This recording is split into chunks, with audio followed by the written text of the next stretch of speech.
Mae'r hyn da ni'n ei ofyn amdano fo y pnawn yma yn syml iawn iawn.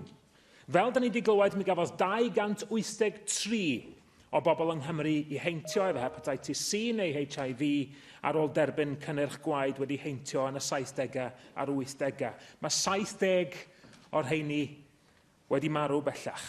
Mae henwa, unwaith eto, i'w gweld ar y sgriniau o gwmpas y siambr yma. A tu ôl i bob enw, mae yna unigolyn nath orfod byw bywyd yn dioddau salwch a stigma, drwy ddim bai eu hunain.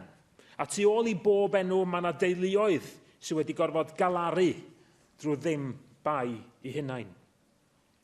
Yn y grŵp trawsbleidiol ar waed wedi heintio, da ni wedi clywed disgrifiadau pwerus o brofiadau dioddefwyr a'u teuluoedd. Nid yn unig symptoma meddygol ag effaith corfforol heintio, ond hefyd yr effaith seicolegol arnyn nhw, a'u teuluoedd, a'u ffrindiau, am ragfarna pobl tuag atyn nhw pan oedden nhw'n deud bod ganddyn nhw HIV neu hepatitis C, ac euogrwydd rhai ohonyn nhw oedd wedi heintio gwir, gwragedd neu fabanod yn ddiarwybod.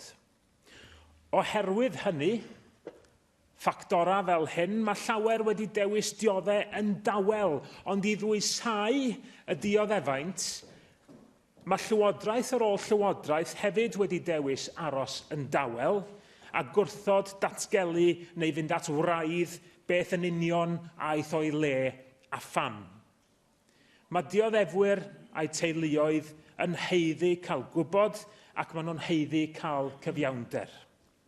Un o ganlyniadau'r diffyg atebion, y diffyg canfyddiad o be aeth o'i le, ydy'r diffyg trawiadol, fel da ni wedi glywed y pnawn yma gan sawl aelod, yn y pecyn o iawndal sy'n cael ei dalu i ddioddefwyr a'r teuluoedd. Dydy'r galwadau yma heddiw am ymchwiliad ddim yn cymryd lle galwadau am well pecyn cymorth ariannol i ddioddefwyr. Dwi'n reit siŵr bod yr ysgrifennydd cabinet yn clywed hynny. Ac yn sicr ddyla ymchwiliad cyhoeddus llawn ddim fod yn ffordd i alluogi'r llywodraeth i ohirio ymhellach gwneud setliad cyfiawn i'r bobl a effeithwyr.